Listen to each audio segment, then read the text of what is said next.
Hello and welcome student to yet another video of Mission 100. Mission 100 है क्या? ये एक पुश है हमारा बच्चों के लिए कि जितने भी बच्चे इस वीडियो से जुड़े हुए हैं उनके 100% मार्क्स जो है वो गेन करें।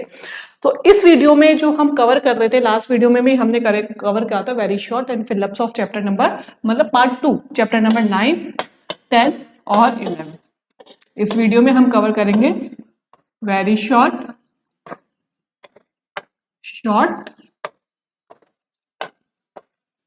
एंड लॉन्ग प्लस ऐसे टाइप क्वेश्चंस, इंपॉर्टेंट क्वेश्चंस जो कि बोर्ड के लिए बहुत बहुत इंपॉर्टेंट है। इस वीडियो में जितने भी क्वेश्चंस है उसकी पीडीएफ आपको वीडियो के डिस्क्रिप्शन बॉक्स में मिल जाएगी, तो आप इन क्वेश्चन का तो एटलीस्ट अच्छे से प्रिपरेशन करके जाएंगे क्योंकि ये आने के बहुत ज्यादा चांसेस हैं। क्वेश्चंस जो है, सबसे पहले हम स्टार्ट करते हैं चैप्टर नंबर 9 जो कि है हमारा फाइनेंशियल मैनेजमेंट। तो वेरी शॉर्ट करेंगे पहले इसमें कुछ क्वेश्चंस। तो फर्स्ट है, what is you mean by capital structure? Capital structure क्या होता है? तो देखो मैं बहुत थॉरली फटाफट से बता रही हूँ, बट आप अच्छे से इसको, क्योंकि मेरे लिए एक वीडियो में सारे क्वेश्चंस कवर अप करना पॉसिबल नहीं है, बट आपको उनको अच्छे से पढ़ना है। तो कैपिटल स्ट्रक्चर जो है वो मिक्स है किसका? डेब्ट और इक्विटी का। ठीक है, कैपिटल स्ट्रक्चर में हम मिक्सचर लेते हैं डेब्ट और इक्विटी। क्यों लेते हैं? क्योंकि company to finance operation and growth, company जो ऑपरेशन और ग्रोथ के लिए पैसा लेकर आती है उसमें ये देखा जाता है डेब्ट कितना है और इक्विटी कितना है, उस रेशियो को हम कहते हैं कैपिटल स्ट्रक्चर। इसका फॉर्मूला होता है डेब्ट अपॉन इक्विटी। ठीक है, the next question is discuss to objective of financial planning. Financial management के ऑब्जेक्टिव अलग है और फाइनेंशियल प्लानिंग के ऑब्जेक्टिव्स अलग है। तो फाइनेंशियल प्लानिंग का फर्स्ट ऑब्जेक्टिव है कि एडुकेट अवेलेबिलिटी ऑफ फंड्स। ठीक है, यहाँ पे बेटा कंफ्यूज मत होना। Wealth maximization and wealth maximization of share holders and profit maximization financial management के ऑब्जेक्टिव्स है। फाइनेंशियल प्लानिंग के ऑब्जेक्टिव्स क्या है कि एक तो एडिक्यूट जो फंड्स है वो हमें अवेलेबल हो जाए और उनका एफिशिएंट यूटिलाइजेशन हो जाए। ये दो उसके ऑब्जेक्टिव है, एक तो फंड्स हमें मिल जाए, एडिक्यूट जो फंड हमें चाहिए उतना ही मिल जाए, और एक उसका यूटिलाइजेशन जो है एफिशिएंटली हो जाए। ये दो ऑब्जेक्टिव्स हो जाएंगे उसके। नेम द फाइनेंशियल, अब ये देखो यहाँ पे ट्रेडिंग ऑन इक्विटी की डेफिनेशन दी हुई है ना।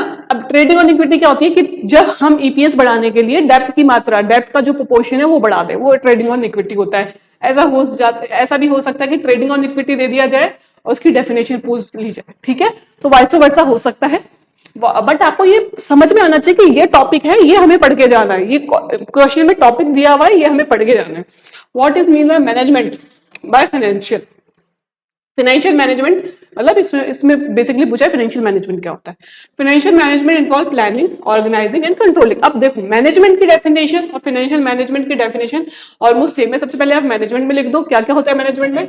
Planning, organizing, controlling of financial resources. ठीक है, प्लानिंग, मैनेजमेंट और कंट्रोलिंग करना है किसका? फाइनेंशियल रिसोर्सेज का। क्यों करना है? To achieve business objectives and maximization of share holders wealth. क्यों करना है? एक तो बिजनेस ऑब्जेक्टिव हमें अचीव करना है और एक शेयर होल्डर्स की जो वेल्थ है वो हमें क्या करनी है? मैक्सिमाइज करनी है। The next is explain the importance of financial management. Financial management की इंपॉर्टेंस क्या है? Ensure efficient resources allocation, liquidity maintenance. कि एक तो अगर हम फाइनेंशियल मैनेजमेंट करते हैं तो हमारा एफिशिएंट रिसोर्स अलोकेशन हो जाता है, जितना हमें चाहिए उतना पैसा मिल जाता है, लिक्विडिटी मेंटेन रहती है, रिस्क हमारा मिनिमम रहता है। कब? जब हम फाइनेंशियल मैनेजमेंट करके चलते हैं। और एक सबसे बड़ा ऑब्जेक्टिव है कि वेल्थ मैक्सिमाइजेशन, जो शेयर होल्डर्स की वेल्थ है वो मैक्सिमाइज हो जाती है। Next is what do you mean by fix capital? Fix capital क्या है और वर्किंग कैपिटल क्या है? इन दोनों की डेफिनेशन तो आप करके ही जाइएगा। फिक्स कैपिटल जो है हमारे फिक्स ऑब्लिगेशंस, मतलब कि हमारी जो लॉन्ग टर्म इन्वेस्टमेंट्स होती है। ये फिक्स एसेट का मतलब होता है ऐसे एसेट्स में इन्वेस्ट करना जो कि produce good services over a long period of time. ऐसे चीजों में इन्वेस्ट करना जिसमें हम बहुत लंबे समय के लिए इन्वेस्ट कर रहे हैं। This decision are called investment decision, capital budgeting decision. अब इन डिसीजन को दो डिसीजन कह सकते हैं, इनको इन्वेस्टमेंट डिसीजन भी कहते हैं और कैपिटल बस्टिंग डिसीजन भी कहते हैं। ठीक है, बात आ जाते हैं। अच्छा, ये डिसीजन अगर हम ले तो क्या क्या चीजें इफेक्ट होती है? हमारी ग्रोथ, प्रॉफिटेबिलिटी एंड रिस्क। ठीक है, तो ये वाले डिसीजन जो है क्या क्या चीजें इफेक्ट हो सकती है वो भी आप एग्जांपल में लिख सकते हो। What you mean by working capital, day to day expenses के लिए, डे टू डे वर्क के लिए जो कैपिटल की नीड होती है वो क्या होती है, वर्किंग कैपिटल। इसके साथ ये भी लिख सकते हो कि जो वर्किंग कैपिटल होती है वो डिफरेंस होती है जिसकी करंट एसेट्स और करंट लायबिलिटी। इसका फॉर्मूला भी लिख सकते हो, working capital is equal to current asset minus current liabilities. How does financial risk arise, financial risk कैसे अराइज होता है, जब हमारे फिक्स ऑपरेटिंग ऑब्लिगेशंस बढ़ जाते हैं तो फाइनेंशियल रिस्क अराइज होता है। ठीक है, financial risk arise from excessive use of डेब्ट, कि ठीक है अगर आप डेब्ट को यूज ज्यादा कर रहे हो तो डेब्ट से हमारे को इंटरेस्ट, फिक्स इंटरेस्ट देना पड़ेगा, तो हमारे फिक्स ऑब्लिगेशन जो है वो बढ़ जाते हैं। ठीक है, जिससे कि क्या अराइज हो जाता है, फाइनेंशियल रिस्क अराइज हो जाता है। ठीक है, leading to fix financial obligation and potential inability to meet them during adverse condition. और ये फिक्स ऑब्लिगेशन इतने बढ़ जाते हैं कि हम इनको मीट नहीं कर पाते, इनको पे नहीं कर पाते, तो उसको क्या कहेंगे, फाइनेंशियल रिस्क कहेंगे। What do you mean by capital budgeting decision, अभी हमने पढ़ा लॉन्ग टर्म डिसीजन और कैपिटल बस्टिंग डिसीजन सेम ही होते हैं। Capital budgeting decision involve evaluating the selecting long term investment projects based on their profitability and alignment with the organizational goal। तो ये बेटा यहाँ पे आप लैंग्वेज देखते हुए चलना कि किसी क्वेश्चन का आंसर हमें कैसे करना है। जैसे कि वेरी शॉर्ट क्वेश्चन है तो उसका कट टू पॉइंट आंसर करना है, यहाँ पे कुछ भी एक भी लाइन आपको एक्स्ट्रा, एक भी वर्ड आपको एक्स्ट्रा नहीं लिखना है। Major determinants in sorry name the major determinants dividend decision. Dividend decision लेने से पहले आप क्या क्या चीजें ध्यान में रखोगे, तो डिविडेंड डिसीजन, आपको डिविडेंड पे करना है तो सबसे पहले देखोगे कि आपके पास अर्निंग है या नहीं इतनी कि आपको डिविडेंड पे करना है, कैश फ्लो आपका कैसा है, ग्रोथ आप अपॉर्चुनिटी अगर आप देख रहे हो तो उस समय आप डिविडेंड पे नहीं करोगे, शेयर होल्डर्स के एक्सपेक्टेशन क्या है, अगर वो चाह रहे डिविडेंड लेना तो बिल्कुल आप उनको दीजिए, लीगल कंस्ट्रक्शन क्या है ना। ठीक है, how does inflation affect the working capital, inflation महंगाई वर्किंग कैपिटल को कैसे इफेक्ट करती है, तो देखो बेटा महंगाई बढ़ेगी तो लेबर बढ़ जाएगा, रॉ मटेरियल की कॉस्ट बढ़ जाएगी, लेबर की कॉस्ट बढ़ जाएगी, इंटरेस्ट की रेट बढ़ जाएगी, तो जो डे टू डे एक्सपेंसेस है वर्किंग कैपिटल की रिक्वायरमेंट भी बढ़ेगी क्योंकि डे टू डे एक्सपेंसेस हमारे क्या हो रहे हैं, बढ़ रहे हैं। Explain interest coverage ratio, interest coverage ratio ये बताता है कि जो हमारा फिक्स्ड इंटरेस्ट है उसको हम पे कर पा रहे हैं या नहीं। The interest coverage ratio measure companies ability to meet its interest obligation. ठीक है, calculate as interest coverage ratio, इसका formula EBIT upon interest sorry earning before interest and tax upon interest. Next है एक्सप्लेन डेब्ट service coverage ratio. The debt service coverage ratio evaluate a company's ability to meet debt repayment obligation। ठीक है, कि debt को repayment obligation क्या, debt आप repayment कर पाओगे या नहीं कर पाओगे, तो इसका है net operating income upon total debt services। ठीक है, इसके बाद में शॉर्ट क्वेश्चन देख लेते हैं, ये हम पढ़ चुके हैं, व्हाट इज फाइनेंशियल रिस्क, ये सेम ही शॉर्ट क्वेश्चन में आएगा। डिफाइन करंट एसेट्स, ये बहुत बार ये क्वेश्चन रिपीट हो चुका है बोर्ड में, एक बार ये पढ़ेंगे हम लोग। Current assets are short term assets. ठीक है, ये करंट एसेट जो होती है वो शॉर्ट टर्म एसेट्स होती है, that are expected to be convert into cash within 1 year, ऐसी एसेट जो कि कैश में कन्वर्ट हो जाएगी विद इन 1 ईयर। ठीक है, एग्जाम्पल में क्या क्या है, ऐसे cash, account bill receivable, inventory, short term investment. ठीक है, इसके बाद में है what are the main objective of financial management. ठीक है, ये भी बहुत इंपॉर्टेंट है, यहाँ पे main objective of financial management, इससे पहले आया था फाइनेंशियल प्लानिंग। फाइनेंशियल मैनेजमेंट का जो मेन अगर एक ही ऑब्जेक्टिव पूछे तो सबसे पहला जो मेन ऑब्जेक्टिव है, प्राइमरी ऑब्जेक्टिव है वो है वेल्थ मैक्सिमाइजेशन। नेक्स्ट है प्रॉफिट, वेल्थ मैक्सिमाइजेशन मतलब लास्ट में इंटरेस्ट माइनस करने के बाद, टैक्स माइनस करने के बाद जो इक्विटी शेयर होल्डर्स के लिए बढ़ रहा है उनकी ईपीएस वो बढ़ानी है हमारे को, वो वेल्थ मैक्सिमाइजेशन होता है। प्रॉफिट मैक्सिमाइजेशन मतलब नेट प्रॉफिट को बढ़ाना, और लिक्विडिटी मेंटेनेंस मतलब कि सब कुछ लिक्विडिटी हम मेंटेन रखें, ये भी इसका ऑब्जेक्टिव है फाइनेंशियल मैनेजमेंट का। नेक्स्ट है financial management is based on 3 broad decision. कौन कौन से डिसीजन होते हैं आपको पता है, investment decision, financial decision, dividend decision. कई बार इन डिसीजन की डेफिनेशन पूछ ली जाती है, कई बार ये जो क्वेश्चन है कि ये डिसीजन कौन सा होता है डैश करके आ जाता है, फिलअप में भी आ जाता है, और कई बार ये टिक द करेक्ट में भी आ जाता है, तो इन तीनों की डेफिनेशन आपको याद करनी है।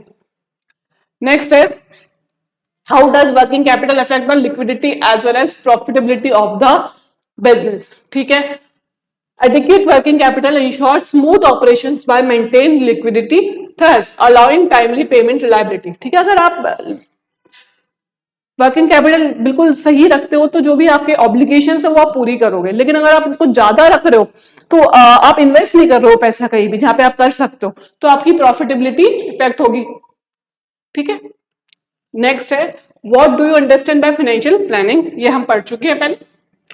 Explain the meaning of investment decision and dividend decision, ये भी हमने अभी पढ़ा है, 3 तरह के डिसीजन है। तो इस तरह के क्वेश्चन जो है वही टाइप ऑफ क्वेश्चन है जो रिपीट हुए हैं आपके एग्जाम्स में। Explain two factor affecting capital structure decision, अब कैपिटल स्ट्रक्चर डिसीजन को क्या क्या चीजें कि हमें डेप्थ ज्यादा रखना है या इक्विटी ज्यादा रखना है। तो कॉस्ट ऑफ कैपिटल, कैपिटल की कॉस्ट क्या है, शेयर इशू करने की कॉस्ट क्या है, डेप्ट की कॉस्ट क्या है, जिसकी कॉस्ट कम होगी हम उसी डिसीजन में जाएंगे। बिजनेस में रिस्क अगर आप फाइट कर सकते हैं, अगर आपके पास रिस्क लेने की कैपेबिलिटीज है तो आप डेप्ट ज्यादा लेंगे, otherwise you will opt equity. Next है two factors affecting dividend decision, ये अभी हमने पढ़े। ठीक है, कौन कौन से, एक तो प्रॉफिटेबिलिटी, आपके पास प्रॉफिट है या नहीं है, लिक्विडिटी पोजीशन क्या है, और आपकी शेयर होल्डर्स की प्रेफरेंस क्या है।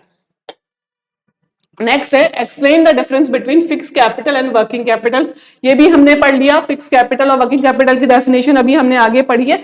तो ये एक आपके लिए प्रैक्टिसिंग क्वेश्चंस है, आप ये मत समझिए क्वेश्चंस रिपीट हो रहे, इस तरह के क्वेश्चंस बोर्ड में आए हैं। ठीक है, इस को घुमा फिरा के उस सेम तरह के क्वेश्चंस बोर्ड पे आ रहे हैं। Explain the working capital requirement.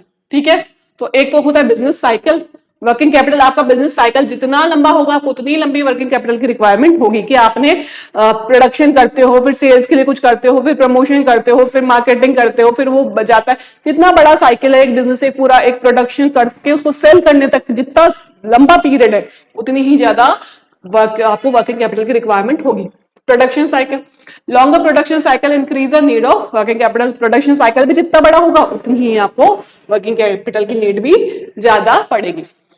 Capital structure ये हम दूसरी बार पढ़ चुके हैं। चलिए अब लॉन्ग पे आ जाते हैं, हम एक बार लॉन्ग क्वेश्चन किस तरह के आ सकते हैं, क्योंकि इसमें से एक ऐसे टाइप का क्वेश्चन बनेगा। देखो व्हाट इज वर्किंग कैपिटल, तो यहाँ पे आपको वर्किंग कैपिटल की डेफिनेशन लिखनी है। सबसे पहले discuss the 4 important determinants of working capital requirement. तो ठीक है बेटा, जब भी आपके ऐसे टाइप के क्वेश्चंस आए तो उसमें पूछा या नहीं पूछा, आप उसका आंसर बिल्कुल उस चीज को डिफाइन करते हुए ही करेंगे। लॉन्ग क्वेश्चंस में आप इसको अवॉइड कर सकते हैं, बट अगर आपका ऐसे टाइप का क्वेश्चन आए तो जिस भी चीज के बारे में आपको पूछा है पहले आपको उसको डिफाइन करना है, उसके बाद में पॉइंट पे, उसके बाद में आंसर पे आना है। तो एग्जामिनर को लगेगा कि हाँ इसको पूरा सब्जेक्टिव नॉलेज है। तो देखो working capital is the difference between a companies current assets and current liabilities. तो करंट एसेट और करंट लाइबिलिटीज का जो डिफरेंस है वो वर्किंग कैपिटल में, उसको वर्किंग कैपिटल कहते हैं। और अगर हम अदर डेफिनेशन दें, जो डे टू डे ऑपरेशंस के लिए जो यूज आता है, जो एसेंशियल फंड है हमारे लिए, उसको वर्किंग कैपिटल कहा जाता है। इसके अलावा determinants of working capital requirement, nature of business, आपका बिजनेस का नेचर कैसा है। ठीक है, अगर आप मैन्युफैक्चरिंग में हो, अगर आप प्रोडक्शन में हो तो आपको वर्किंग कैपिटल ज्यादा रिक्वायरमेंट है। अगर आप कहीं से खरीद के केवल बेच रहे हो तो आपको वर्किंग कैपिटल कम रिक्वायरमेंट होगी। बिजनेस साइकिल, बिजनेस साइकिल जितना बड़ा होगा, आपका एक बार आपने सामान बेचा और उसका पैसा आने में कितना टाइम लग रहा है, अगर बिल्कुल इजीली आ जाता है, आपका कैश सेल हो रही है तो वर्किंग कैपिटल कम रिक्वायरमेंट होगी। लेकिन आप क्रेडिट सेल ज्यादा कर रहे हैं तो आपको वर्किंग कैपिटल की नीड क्या होगी, ज्यादा होगी। प्रोडक्शन साइकिल, आपका प्रोडक्शन साइकिल कितना लंबा है उस पर भी वर्किंग कैपिटल इफेक्ट करती है। अगर प्रोडक्शन साइकिल बहुत बड़ा है तो उसके लिए हमें वर्किंग कैपिटल की रिक्वायरमेंट भी ज्यादा होगी। क्रेडिट पॉलिसी अभी समझाया मैंने कि अगर आप उधार माल बेचते हो तो आपको वर्किंग कैपिटल की रिक्वायरमेंट नीड ज्यादा होगी, क्योंकि आपके पास लिक्विडिटी जो है वो कम है, आपका जो कैश है वो बहुत देरी से आता है। नेक्स्ट है capital structure decision is essential and optimise to risk return relationship. Comment, तो देखो यहाँ पे आपको ये वैल्यू बेस्ड क्वेश्चन है। The capital structure of a company refers to the mix of डेब्ट and equity used in financial operation and growth. The decision, अब देखो पहले यहाँ पे कैपिटल स्ट्रक्चर को समझाया है, यहाँ पे पूछा नहीं है लेकिन समझाया। इसी तरह आपको भी एग्जाम में करके आना है, because it affect the companies financial performance and risk. ठीक है, कैपिटल स्ट्रक्चर डिसीजन पे कौन कौन सी चीजें इफेक्ट कर रही है, सबसे पहले रिस्क एक्सपेक्ट। ठीक है, कि अगर आप रिस्क ले सकते हैं तो आप डेप्ट को ऑप्ट करेंगे, अगर आप रिस्क लेने की कैपेबिलिटी आपकी नहीं है तो आप क्या ऑप्ट करेंगे, इक्विटी। इसके अलावा नेक्स्ट है रिटर्न एक्सपेक्ट, कि अगर आप चाहते हैं कि रिटर्न आपको अच्छा मिले तो equity financing involve raising funds by issuing share which does not require regular payment like debt, however it dilute ownership. कि जो इक्विटी होती है ना उसमें उसको अगर आप ऑप्ट करते हैं तो आपको उसका रीपेमेंट बार बार करना और कंपलसरी करना जरूरी नहीं है। अगर आप चाहे तो आप अपना जो प्रॉफिट है वो रीपेमेंट कर सकते हैं, नहीं तो अपने पास में रख सकते हैं, यहाँ पे कोई फिक्स ऑब्लिगेशन नहीं होते। लेकिन इसमें ओनरशिप का डायल्यूजन होता है, ठीक है। तो अगर आप चाहते हो कि रिटर्न आपको बना रहे, आप जो कमा रहे हो आप ही के पास में रहे, तो आप इक्विटी लेंगे, डेब्ट को तो आपको देना ही पड़ेगा। ऑप्टिमल कैपिटल स्ट्रक्चर, एक ऑप्टिमल कैपिटल स्ट्रक्चर क्या होता है? The goal of capital structure management is to find the balance of minimize the overall cost of capital and maximize the share holders wealth, है ना। तो इसमें क्या होता है कि कॉस्ट ऑफ कैपिटल स्ट्रक्चर क्या कहता है कि जो डेब्ट जो फाइनेंस की कॉस्ट है वो कम हो और शेयर होल्डर्स की जो वेल्थ है वो बढ़ जाए, इस तरह का हमें कैपिटल स्ट्रक्चर मेंटेन करके रखना है। नेक्स्ट है capital budgeting decision are capable to changing the financial fortune. अब सेम कैपिटल बस्टिंग मतलब लॉन्ग टर्म डिसीजन जो है वो आप क्या क्या चीजें सोच के ले सकते हो। तो यस, कैपिटल बस्टिंग डिसीजन पहले आप स्टेटमेंट के लिए बोलेंगे, जो कैपिटल बस्टिंग डिसीजन होता है वो चेंज द कंपनी फॉर्च्यून, वो कंपनी का फॉर्च्यून बिल्कुल चेंज कर सकता है। Company budgeting involve evaluating selecting long term investment project such as purchasing. अब लॉन्ग टर्म डिसीजन में आप क्या क्या डिसीजन ले सकते हो? या तो न्यू इक्विपमेंट परचेज कर सकते हो, एक्सपेंड कर सकते हो बिजनेस को, न्यू प्रोडक्ट लॉन्च कर सकते हो, ठीक है। तो ये डिसीजन अगर आपने सही ले लिए तो हो सकता है आपकी कंपनी का फॉर्च्यून क्या हो सकता है, बदल सकता है। Reason why capital budgeting decision are crucial, long term budgeting decision are effect impact capital is a company is fortune many years, for example investing in a new plant. मतलब कि जो अगर कोई ये डिसीजन ले रहा है तो बहुत लंबे समय के लिए ले रहा होगा। अब उससे क्या होगा, इससे या तो कंपनी का फॉर्च्यून बनेगा या तो बिगड़ेगा। तो ये बहुत ही इंपॉर्टेंट डिसीजन होता है। प्रॉफिटेबिलिटी को इफेक्ट करते हैं, ठीक है, क्योंकि ये बहुत लंबे समय के लिए डिसीजन लिए जाते हैं, तो इससे जो प्रॉफिट आने वाला होता है वो भी बहुत ज्यादा हो सकता है। ग्रोथ अपॉर्चुनिटी, कि अगर हम इन फ्यूचर ग्रोथ अपॉर्चुनिटी देखते हैं तो इस तरह के डिसीजन जो लॉन्ग टर्म डिसीजन है वो लिए जाते हैं। रिस्क मैनेजमेंट, अच्छा तो हमारे पास कभी भी हम लॉन्ग टर्म डिसीजन लेते हैं तो हमारे पास बहुत सारे ऑप्शंस होते हैं। हम या तो प्लांट खरीद सकते हैं, या तो न्यू प्रोडक्ट लॉन्च कर सकते हैं, या तो मशीनरी खरीद सकते हैं, तो लैंड खरीद सकते हैं। लेकिन हम ये देखते हैं कि रिस्क किस में सबसे ज्यादा कम हो और प्रॉफिट किस में सबसे ज्यादा हाई होगा। तो रिस्क मैनेजमेंट करके हम ये जो डिसीजन लेते हैं। इसके बाद में लिखा हुआ है कंक्लूजन, और आपको भी 4 मार्क्स के जो ऐसे टाइप के क्वेश्चन है वो इसी तरह करने हैं। सबसे पहले आपको जो टॉपिक है उसको समझाना है, उसके बाद में उसकी पूरी बॉडी लिखनी है, उसके बाद में कंक्लूजन लिखना है। तो इससे आपको एग्जामिनर आपसे इंप्रेस होगा और अच्छे मार्क्स देगा। अब स्टार्ट हो गया हमारा चैप्टर नंबर 10। देखते हैं चैप्टर नंबर 10 में क्या क्या है। What is the social concept of marketing. तो सोशल कॉन्सेप्ट क्या कहता है कि कंज्यूमर तो किंग है ही, ठीक है, लेकिन आप सोसाइटी को भी प्रायोरिटाइज करो। जो हम सोसाइटी में रह के काम कर रहे हैं तो हमें सोसाइटी को भी प्रायोरिटाइज करना है, ये सोसाइटल कंसेप्ट कहता है। How does branding help to differentiate pricing. Branding help differentiate pricing by creating distinct identity product, enable companies to justify premium price through perceived quality and status, ठीक है। ये जो ब्रांडिंग है जिससे कि हमें पता चल जाता है ब्रांडिंग से कि हम उसकी क्वालिटी का पता लगा सकते हैं किसी भी सामान की, जिससे कि हम उनकी प्राइस को डिस्टिंक्ट कर सकते हैं कि ये जो सामान है दूसरे सामान से महंगा है। क्यों महंगा है? क्योंकि इस ब्रांड का है और इस ब्रांड की क्वालिटी ज्यादा अच्छी आती है। List advantage of packaging of consumer products. तो पैकेजिंग के एडवांटेज क्या क्या होता है? प्रोटेक्शन, कन्वीनियंस, ब्रांडिंग, इंफॉर्मेशन, ठीक है। प्रोटेक्शन देती है वो जो भी आपका सामान है जो पैकेजिंग के अंदर है उसको। कन्वीनियंस होता है, कई बार पैकेजिंग जो सामान को यूज करने के लिए कन्वीनियंस प्रोवाइड करती है। ब्रांडिंग, इंफॉर्मेशन, और कई बार उस ब्रांडिंग में जो लेबल होता है उसमें बहुत सारी यूजफुल इंफॉर्मेशन भी होती है। How does advertising lead to decline social values. Advertising में lead to decline social values by promoting materialism, unrealistic and standard and reinforcing stereotypes, ठीक है। कई बार जो एडवर्टाइजमेंट होते हैं वो सोशल वैल्यूज को हार्म कर रहे हैं। कैसे? क्योंकि कई बार वो हमारे को मटेरियलिस्टिक चीजों को ज्यादा यूज करने के लिए कहता है, जो हमें नीड भी नहीं है, हम एडवर्टाइजमेंट को देखकर वो खरीद लेते हैं। हम स्टीरियोटाइप बन जाते हैं, अनरियलिस्टिक हमें चीजें उसमें बताई जाती है, एनिमेटेड चीजें बताई जाती है जो कि एक्चुअली होती ही नहीं। कई बार प्रोडक्ट को इस तरह से रिप्रेजेंट किया जाता है जैसा कि वो प्रोडक्ट असली में दिखता भी नहीं है। और कई बार स्टीरियोटाइप मतलब कि जैसे बॉडी शेम करी जाती है, कलर डिफरेंशिएट को ज्यादा प्रमोट किया जाता है। What is the concept of marketing mix? Marketing mix philosophy involves strategic combination of कि product, price, place and promotion का एक स्ट्रैटेजिक कॉम्बिनेशन है क्या marketing mix.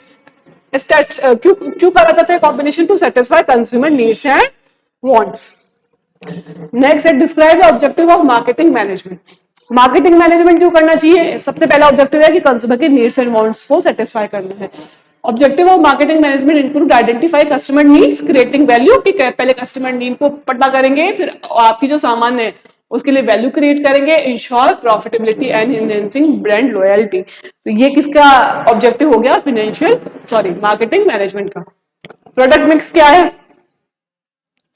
Product mix refers to the variety of product offered by a company, include the product line types, variation within each line। ठीक है कि product mix refer to the variety of product offered by a company, कि एक company आपको किस तरह के, कितने तरह के प्रोडक्ट्स प्रोवाइड कर रहा है, including product line. Product line क्या है? किस तरह के प्रोडक्ट्स है, वेरिएशंस क्या क्या है, किस तरह के अलग अलग प्रोडक्ट्स है, किस लेवल में जाते हैं वो, कंज्यूमर प्रोडक्ट्स है, शॉपिंग प्रोडक्ट्स है, तो ये प्रोडक्ट लाइन हो गया। What do you understand by packaging? तो पैकेजिंग की डेफिनेशन तो आपको सारे पीस की ही याद करके जानी है। Packaging is the process of designing and producing container और अ प्राइस डिटर्मिनेशन रैपर्स। कि आप पैकेजिंग एक प्रोसेस है जिससे कि आप डिजाइन कर रहे हो क्या क्या, कंटेनर या तो रैपर ऑफ द प्रोडक्ट। एमिंग क्यों कर रहे हो? To protect, present and inform consumer. ठीक है, प्रोटेक्ट करने के लिए, उसको प्रेजेंटेबल बनाने के लिए और इंफॉर्मेशन प्रोवाइड करने के लिए। What are the objectives of pricing? Pricing के ऑब्जेक्टिव क्या है? Objective of price determination include maximize profit, ensuring competition. Price आप क्या क्या देख के डिटरमाइन करोगे? कि एक तो आपको प्रॉफिट ज्यादा से ज्यादा हो, ensuring competitive price, covering cost, cost cover हो जाए, कॉम्पिटिटिव जो आपका कॉम्पिटिटिव जो लोग हैं उनके बराबर में प्राइस हो आपकी, establish the product in the market, और मार्केट में आपका प्रोडक्ट जो है वो बना रहे। What do you mean by sale promotion? Sale promotion से आप क्या समझते हैं? ये इंपॉर्टेंट है इस बार। सेल्स प्रमोशन इस बार के एग्जाम के लिए मुझे इंपॉर्टेंट टॉपिक लग रहा है। Sale promotion refers to short term incentive. ठीक है, सेल्स प्रमोशन का मतलब है कि आप कंज्यूमर को बहुत कम समय के लिए कुछ इंसेंटिव, कुछ एक्स्ट्रा दे रहे हो। और activities aim to encouraging immediate purchase. क्यों करा जाता है? ताकि कस्टमर को इनकरेज करा जाए इमीडिएट परचेज, कि तुम अभी के अभी सामान खरीद लो। What is mean by sell concept of marketing? Sell concept क्या कहता है? सेल कंसेप्ट मार्केटिंग कहता है कि अग्रेसिव सेलिंग करनी है, आपको पुश करना है बायर को अपना सामान खरीदने के लिए। सारी टेक्निक्स यूज करो, प्रमोशन यूज करो, मार्केटिंग यूज करो, ताकि सामान ज्यादा से ज्यादा लोग खरीदे और उनको सेटिस्फाई भी करना है। नेक्स्ट है ट्रेडमार्क के क्या बेनिफिट्स है? Benefits of registration in trademark include legal protection. सबसे पहले तो आपके प्रोडक्ट को लीगल प्रोटेक्शन जो है मिल जाता है, राइट्स मिल जाते हैं उसके को यूज करने के लिए, and ability to prevent other from using similar. और आपकी तरह आपके जो मार्क है उसको कोई और यूज नहीं कर सकता। ये तो आप अपने मन से भी देख सकते हो। अब देखो, इसके मैं लॉन्ग ही बता रही हूं आपको, क्योंकि लॉन्ग इस तरह के कुछ क्वेश्चंस बनाए हैं मैंने जिसमें शॉर्ट भी कवर हो जाएंगे, बाकी जो इसमें शॉर्ट है वो आपके पीडीएफ में इंक्लूड हो जाएंगे। ठीक है, What do you understand marketing और उसके concept? तो marketing is the process through which companies identify, anticipate and satisfy the consumer needs and want by creating, offering, exchange valuable product and services। Marketing क्या होता है? जिसमें consumer की needs and wants को पता कराया जाता है, value create की जाती है, उनके needs को satisfy करा जाता है। ठीक है, इसके बाद में प्रोडक्शन कंसेप्ट क्या कहता है? प्रोडक्शन कंसेप्ट ये कहता है कि कंज्यूमर जो दिखता है उसी को खरीदता है, इसलिए आप प्रोडक्शन इतना ज्यादा करो कि मार्केट के हर एक हिस्से में आपका सामान दिखेगा, और वो दिखेगा तो वो दिखेगा। जब आप प्रोडक्शन ज्यादा करते हो तो उसकी कॉस्ट भी कम आती है, जिससे कि कम कीमत पे आप वो सामान कंज्यूमर को अवेलेबल करवा सकते हो। तो ये प्रोडक्शन कंसेप्ट कहता है।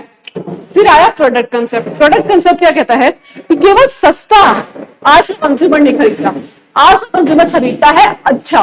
तो चाहे जो प्रोडक्शन आप ज्यादा मत करो, लेकिन जो भी आप प्रोडक्शन कर रहे हो बेटर क्वालिटी, फीचर्स और परफॉर्मेंस अच्छी होनी चाहिए उसकी। जो भी आप बना रहे हो वो इतना अच्छा होना चाहिए कि लोग उसको ढूंढ ले खरीदने के लिए भी, ठीक है। कहीं नहीं मिलेगा तो लोग ढूंढ के खरीद लेंगे, लेकिन आप उसके फीचर्स, उसकी क्वालिटी अच्छी बनाओ। नेक्स्ट कंसेप्ट है सेलिंग कंसेप्ट। सेलिंग कंसेप्ट अभी मैंने बताया कि अग्रेसिव टेक्निक्स यूज करो किसी भी चीज को सेल करने के, ठीक है। मार्केटिंग कंसेप्ट क्या कहता है कि कस्टमर की नीड्स एंड वांट्स का आपको पता लगाना है। जब कस्टमर की नीड्स एंड वांट्स आपको पता लग जाए तो आपको वैल्यू क्रिएट करनी है कि पता चल गया कि आप जो ऐसा सामान बना रहे हो तो कंज्यूमर को उनके नीड है नहीं, तो आपको वैल्यू क्रिएट करनी है। आपको नीड क्या करनी है? उसको क्रिएट करनी पड़ेगी, और आपको मार्केट टारगेट करना पड़ेगा, डिलीवरी आपको टाइम पे करनी पड़ेगी, राइट प्रोडक्ट की राइट जगह पे, ठीक है। और जिससे कि क्या होगा, लॉन्ग टर्म रिलेशनशिप आपके कंज्यूमर के साथ बने रहेंगे। नेक्स्ट आता है सोसाइटल कंसेप्ट। ये क्या कहता है कि मार्केटिंग में माना जाता है तो कंज्यूमर किंग है, लेकिन हम जो है बिजनेस कर रहे हैं सोसाइटी में रह के, तो हमें ऐसा काम करना चाहिए जो सोसाइटी के लिए बेनिफिशियल हो। सोसाइटी के लिए अगर कुछ डेंजरस है, कुछ हजार्डियस है, तो हम उस काम की प्रैक्टिस में ना आएंगे, हमारे को कहता है सोसाइटल कंसेप्ट। नेक्स्ट है मार्केटिंग मिक्स। क्या है उसके मेन एलिमेंट क्या है? मार्केटिंग मिक्स की डेफिनेशन हम पढ़ चुके हैं। Marketing mix refers to the combination of key element. क्या क्या है उसके? 4 Ps, product, price, place, promotion. अब इनकी डेफिनेशन है, ये आपको पढ़ के ही जानी है, इंपॉर्टेंट है। प्रोडक्ट क्या होता है, प्राइस क्या होता है, इसको तो डिटेल में वैसे आपने पढ़ा हुआ है, लेकिन इंपॉर्टेंट है। ये वेरी शॉर्ट में भी आ सकता है और शॉर्ट में, और लॉन्ग में तो खैर इस तरह का नहीं आएगा, लेकिन हाँ शॉर्ट में ये वाला क्वेश्चन आएगा। इसके बाद है how does branding help in creating product differentiation. Does it help in marketing of the goods and services. तो ठीक है, ब्रांडिंग जो है वो की strategic tool that help company differentiate their product service from those competitor. Through effective branding business can create unique identity and set all offering apart from market place. कि branding एक की एस्पेक्ट, अगर आप एक अपना ब्रांड वैल्यू बना ले तो आपके सारे कॉम्पिटिटर से आप अलग हट सकते हो। A strong brand communicates certain values, qualities, emotion, benefits, हाँ, resonate and consumer making it easier for recognize। ठीक है, एक स्ट्रॉन्ग ब्रांड कौन सा होता है? जो कंज्यूमर के साथ को वैल्यू और क्वालिटी प्रोवाइड करता है, ठीक है, लॉन्ग टर्म रिलेशनशिप बिल्डअप कर लेता है। एक ब्रांड की क्या क्या कॉन्ट्रीब्यूशन होता है, एक अच्छे ब्रांड की क्या क्या बेनिफिट्स होते हैं, क्या क्या फीचर्स होते हैं। तो एक ब्रांड की आइडेंटिटी एक यूनिक होती है। ब्रांड गिव्स अ प्रोडक्ट और service distinct name, logo, symbol, tagline that make it recognize and memorable. ठीक है, अगर हम ब्रांड वैल्यू क्रिएट करते हैं तो हम हमारे ब्रांड का नाम, स्लोगन या एक टैगलाइन या एक लोगो ऐसा रखेंगे जो कंज्यूमर के बीच में बहुत ज्यादा फेमस हो जाए, उनकी टंग पे हो रहे। Emotional appeal. A strong brand establishes an emotional connection with the audience, influence their prescription preference. ठीक है, एक ब्रांड जो हमेशा कंज्यूमर के इमोशंस को जानता है कि वो क्या चाहते हैं और उसी पे वो टारगेट करता है। जैसे घड़ी डिटर्जेंट ने करी थी, जब निरमा आया था तो निरमा के बाद में जब घड़ी आया, निरमा एक बहुत कम कीमत पे सर्फ डिटर्जेंट सबको प्रोवाइड करवा रहा था, इसलिए वो बहुत कम समय पे बहुत फेमस हो गया। लेकिन जब घड़ी आया तो उसने निरमा से थोड़ा सा प्राइस हायर रखा और उसकी टैगलाइन बनी, पहले इस्तेमाल करें फिर विश्वास करें। तो ये कंज्यूमर का इमोशंस के साथ है कि मैं महंगा हूं लेकिन आप पहले मुझे यूज करके देखो फिर मुझे विश्वास करना। ठीक है, like Apple and Nike evoke emotions of innovation and achievement respectively, which help to differentiate them from their competitors. Consistency and in messaging, through the consistent messaging across all the touch point. अब आपको continuously touch में रहना है। कैसे? Advertisement के, packaging, customer service, बार बार आपकी जो tagline है, जो लोगो है, जो फेमस है, उसको यूज करना है इन सब चीजों में। अब brand enforce, the position of makes product stand out in the minds of customer. तो रेनफोर्स एक हिट करता है कि जो प्रोडक्ट है वो माइंड में चढ़ जाए और लोग जब बाजार में खरीदने जाए तो एक वो इमेज उनको याद आ जाए कि हमें ये खरीदना है। ठीक है, और बाद में आपको लिखना है कंक्लूजन कि यस ब्रांडिंग जो है क्रूशियल मार्केट गुड्स और service because it does more than just make a product recognize. ठीक है, कि उसको सेल करने, उसको रिकॉग्नाइज से ज्यादा सेल करना और एक कस्टमर के लिए उसकी वैल्यू बना देना बहुत ज्यादा काम करता है कौन? ब्रांडिंग। अब ये बहुत इंपॉर्टेंट क्वेश्चन है, बहुत बार तो रिपीटेटिवली ये क्वेश्चन आया है कि जो एडवर्टाइजमेंट पे जो वेस्ट है, जो एक्सपेंडिचर है वो सोशल वेस्ट है।